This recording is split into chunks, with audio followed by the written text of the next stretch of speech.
যুগে কারো প্রিয় হতে গেলে অর্থনৈতিক যোগ্যতা লাগে, কারণ অর্থশূন্য মানুষ কখনো কারো প্রিয় হতে পারে না। আসসালামু আলাইকুম, কেমন আছেন আপনারা সবাই? তবে আমি আশা করছি আপনারা আমার এই নতুন ভিডিওটি যারা যেখান থেকে দেখছেন, কাছে দূরে দেশ ও দেশের বাহিরে সবাই অনেক বেশি ভালো ও সুস্থ আছেন। আল্লাহ পাকের অশেষ রহমতে আলহামদুলিল্লাহ আমরা সবাই ভালোই আছি। বরাবরের মতো ইউটিউব চ্যানেলের রাহিস ডায়েরি থেকে আরেকটি নতুন ভিডিও নিয়ে আপনাদের মাঝে চলে আসলাম। আমার এই নতুন ভিডিওটি দেখার জন্য আমি সবাইকে স্বাগত জানাই। আমার এই নতুন ভিডিওটি যারা যেখান থেকে দেখা শুরু করেছেন বা পরবর্তীতে দেখবেন সবাইকে জানাই অসংখ্য অসংখ্য ধন্যবাদ। আজকে দুপুরে রান্না দিয়ে ভিডিওটা শুরু করলাম।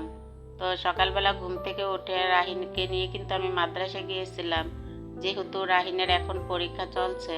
তো পরীক্ষার টাইমে কিন্তু আমি ওকে নিয়ে মাদ্রাসা যাই। তো ওর পরীক্ষা শেষ হলে তারপরে কিন্তু একবারে ওকে নিয়ে আমি বাড়িতে আসি। তো বাড়িতে এসে তারপরে কিন্তু অফ ক্যামেরাতে আমরা সবাই ঘরের নাস্তা করে নিয়েছি। তো ঘরে নাস্তা করে তারপরে কিন্তু আমি দুপুরে রান্নার জন্য চলে আসলাম। তো এদিকে আমি যখন মাদ্রাসায় চলে গিয়েছিলাম, তো মাদ্রাসা যাওয়ার পর কিন্তু রাহিনের আব্বু আবার কিছু বাজার নিয়ে আসছে, কারণ আজকে কিন্তু শুধু সবজি নিয়ে আসছে। তো বাজার থেকে কিন্তু আজকে আর কোনো মাছ নিয়ে আসে নাই, কারণ আমাদের ফ্রিজে কিন্তু অনেক মাছ রাখা আছে, তাই শুধু সবজিগুলোই নিয়ে আসছে। তো এখন যেহেতু শীতকাল, বাজারে কিন্তু শীতের সবজি অনেক উঠেছে। তো নতুন পেঁয়াজ যেহেতু বের হয়েছে, সেজন্য কিন্তু এখানে কিছু নতুন পেঁয়াজও নিয়ে আসছে। তো পেঁয়াজের সাথে কিন্তু পেঁয়াজ পাতাও আছে। তবে পেঁয়াজ পাতার যে আগার অংশ ছিল সেগুলো কিন্তু একটু লালচে লালচে ভাব হয়ে গেছিল, সেগুলো কিন্তু আমি বেছে ফেলে দিয়েছি। সাথে কিন্তু ছোট সাইজের 2টা ফুলকপি নিয়ে আসছিল। এই ফুলকপিগুলো আমি হাতে ভেঙে তারপরে কিন্তু ঝুড়িতে রেখে দেব, কারণ ফুলকপির ভিতরে কিন্তু অনেক সময় দেখা যায় পোকা থাকে। তবে এভাবে যদি একটু ফুলকপি ভেঙে রেখে দেয় তাহলে কিন্তু পোকা থাকলে সেই পোকাগুলো বের হয়ে যায়। তো ফুলকপি আলু সিম দিয়ে কিন্তু আজকে আমি পাঙ্গাস মাছ রান্না করব। সাথে কিন্তু আজকে আমি একটু শুটকি রান্না করে নিব। তো শুটকিগুলো কিন্তু আজকে আমি সবজি দিয়ে রান্না করে নিব। তবে আমি রাহিনকে মাদ্রাসা থেকে নিয়ে আসার সময় কিন্তু কিছু মুড়ির মোয়া আর চিড়ার মোয়া নিয়ে আসছে। তো এখন যেহেতু শীতকাল, সেজন্য কিন্তু মুড়ির মোয়া আর চিড়ার মোয়াগুলো এখন দোকানে বিক্রি করে। তো মুড়ির মোয়া আর চিড়ার মোয়াগুলো কিন্তু আমার অনেক বেশি পছন্দ। তো রাহিনের আব্বু নিয়ে আসলে কিন্তু অনেকগুলোই একসাথে নিয়ে আসে, যেহেতু আমি নিয়ে আসছি সেজন্য কিন্তু কম করে নিয়ে আসছি।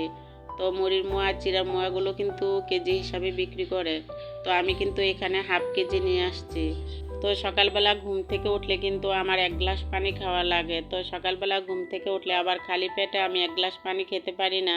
তবে ঘরে যদি কিছু থাকে তো কিছু খেয়ে কিন্তু তারপরে আমি 1 গ্লাস পানি খাই। তো শীতকাল আসলে কিন্তু আমাদের ঘরে সবসময় মুড়ির মোয়া নিয়ে আসে।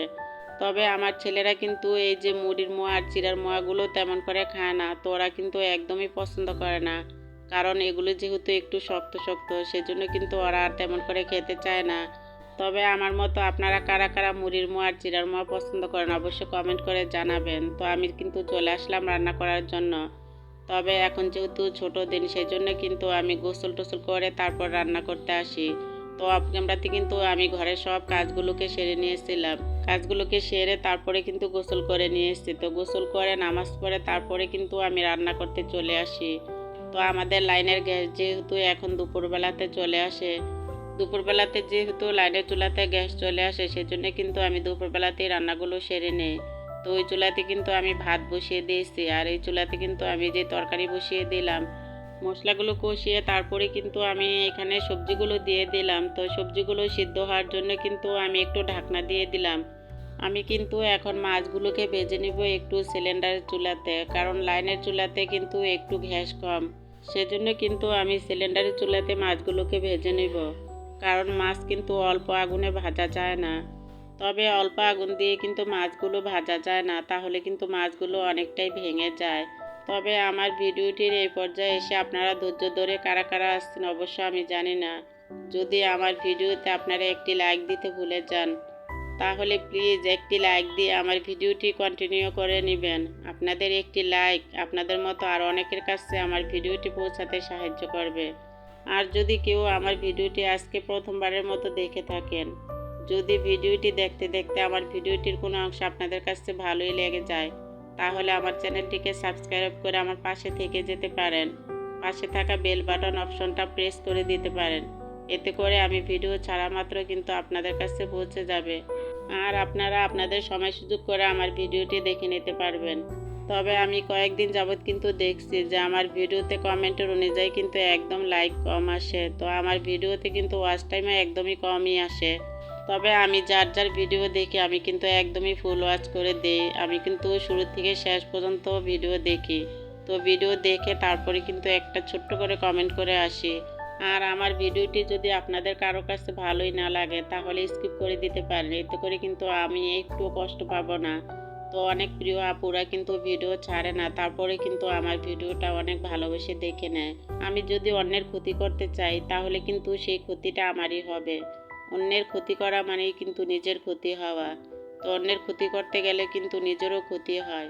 তবে যারা এই জিনিসগুলো বোঝে তারা কিন্তু কারো ভিডিও টেনে কেটে হেসড়ে দেখে না, তারা কিন্তু ফুল ওয়াচ করেই দেয়। তবে অন্যের ভিডিও ফুল ওয়াচ করে দিলে কিন্তু নিজের ভিডিওরও ইমপ্রেশন বাড়ে, আসলে এটা কেউ বুঝতে চায় না।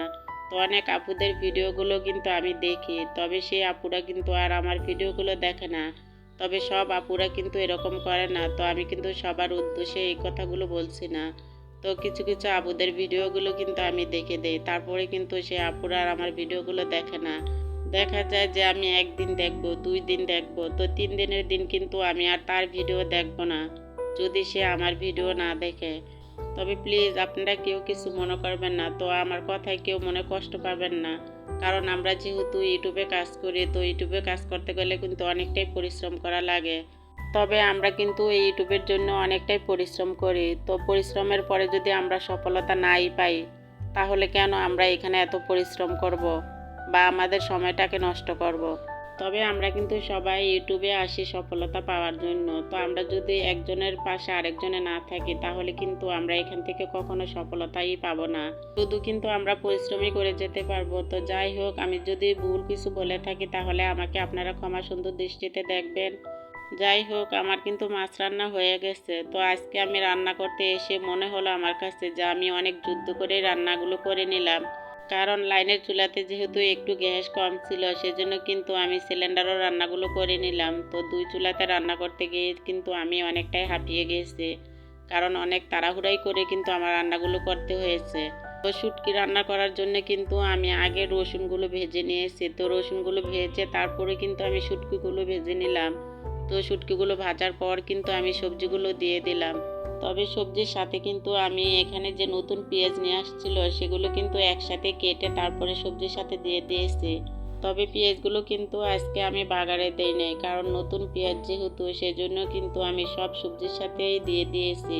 তবে সব সবজিগুলো কিন্তু আমি একসাথে কষিয়ে নিব। তো কষানোর পর কিন্তু এখানে আমি আর ঝোলের জন্য পানি দিব না।